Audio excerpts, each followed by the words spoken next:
Hello students, आज हम लोग बात करेंगे गुणक यानी मल्टीप्लायर की।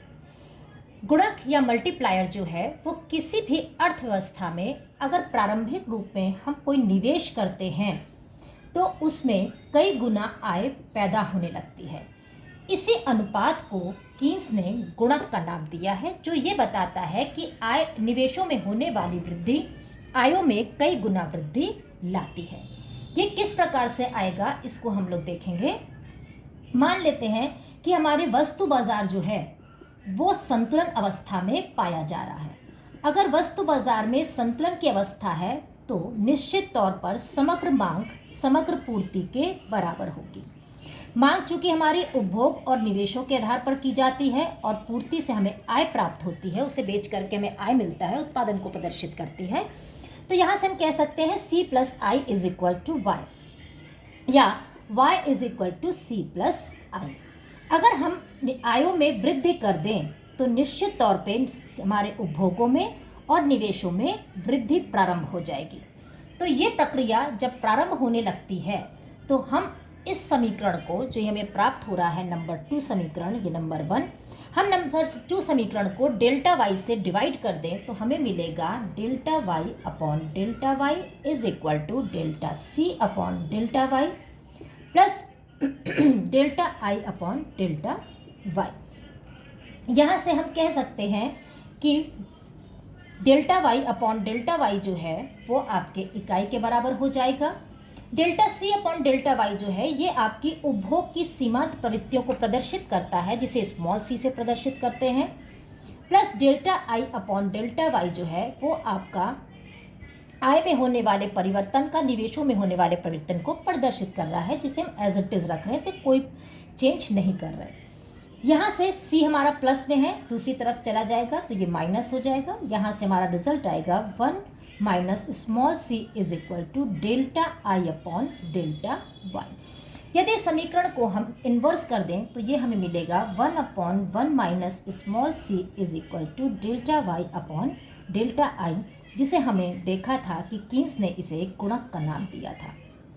अर्थात गुणक जो है निवेशों में होने वाली वृद्धि से कई गुना आय में वृद्धि लाता है, क्योंकि आपके जैसे ही निवेश प्रारंभ होते हैं उपभोग प्रक्रिया प्रारंभ हो जाती है और उपभोग की सीमांत प्रवृत्ति क्या करती है, गुणक को बढ़ाने लगती है और आय कई गुना जनरेट करने लग जाती है या आय का सृजन करना प्रारंभ कर देती है।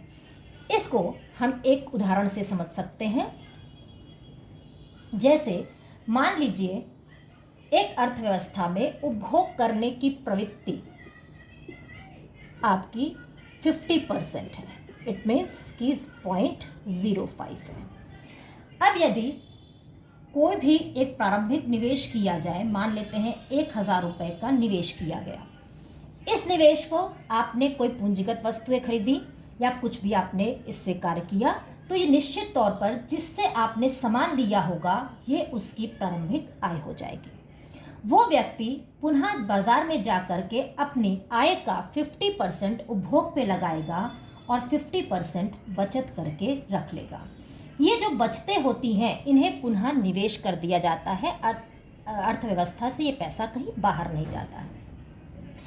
इस व्यक्ति ने Y1 जिसकी आय हुई थी उसने 500 रुपये का उपभोग किया, तो उपभोग पे मान लीजिए उसने कपड़ा अगर खरीदा है तो निश्चित तौर पे कपड़े वाले की ये आय सृजित हो गई। फिर ये पुनः दूसरा व्यक्ति भी अपनी आय का 50% उपभोग करेगा और 50% बचत करके रख लेगा। ये आपने जो Y2 व्यक्ति ने जिसकी आय थी Y2 उसने 250 रुपये का उपभोग किया, तो ये जो उपभोग है, मान लीजिए इसने जूता खरीदा तो ये जूते वाले की आय प्रारंभ हो गई। इस प्रकार से 1000 रुपये, 500 रुपये, 250 रुपये और ऐसे ही चलता चला जाएगा। तो ये प्रक्रिया आपकी तब तक खत्म नहीं होगी जब तक कि आपकी 2000 रुपये की आय पैदा नहीं हो जाती, क्योंकि के क्या है, डेल्टा आई में होने वाले परिवर्तन का आय में होने वाले परिवर्तन से अनुपात है और इसका मान जो है 1/1 - MPC पर निर्भर करता है। MPC यानी कि हमने 50% लिया है, जो ये प्रदर्शित करता है कि अर्थव्यवस्था में 2 गुना आय पैदा होगी। यानी के का मान अगर 2 हो जाएगा, क्योंकि आपका उपभोग की सीमांत प्रवृत्ति 50% है या 0.5 है।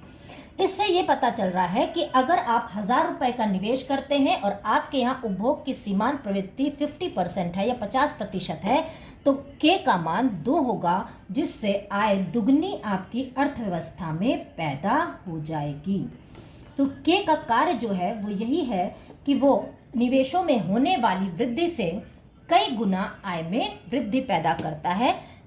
ऐसा इसलिए करता है क्योंकि व्यक्ति अपने आय के हिस्से को कुछ उपभोग पे लगाता है और कुछ विनियोग पे लगाता है। के का मान 2 होगा, के का मान 4 होगा, ये निर्भर करेगा उपभोग की सीमांत प्रवृत्तियों पर।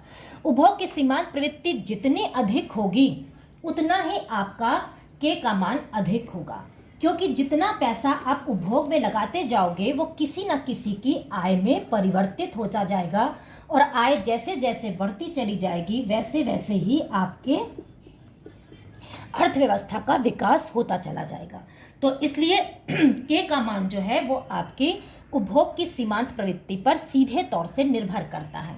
क्योंकि उपभोग की सीमांत प्रवृत्ति और बचत की सीमांत प्रवृत्ति का योग जो है वो इकाई के बराबर होता है, इसलिए बचत आप जितनी कम करोगे, बचत की सीमांत प्रवृत्ति जितनी कम होगी, के का मान उतना ही अधिक होगा, क्योंकि आप उपभोगों पर अपने व्ययों को ज़्यादा करेंगे, और जैसे ही उपभोगों पर व्यय करेंगे कहीं ना कहीं आय में वृद्धि होती चली जाएगी। तो कीन्स ने इस गुणक को प्रदर्शित करके ये बताने का प्रयास किया कि निवेशों में अगर वृद्धि होती है तो आय में वृद्धि होना प्रारंभ हो जाती है, क्योंकि लोग अपने पैसे को उपभोगों पर व्यय करते हैं और उपभोग व्यय के कहीं ना कहीं आय में वृद्धि पाई जाने लगती है और अर्थव्यवस्था का विस्तार प्रारंभ हो जाता है। धन्यवाद।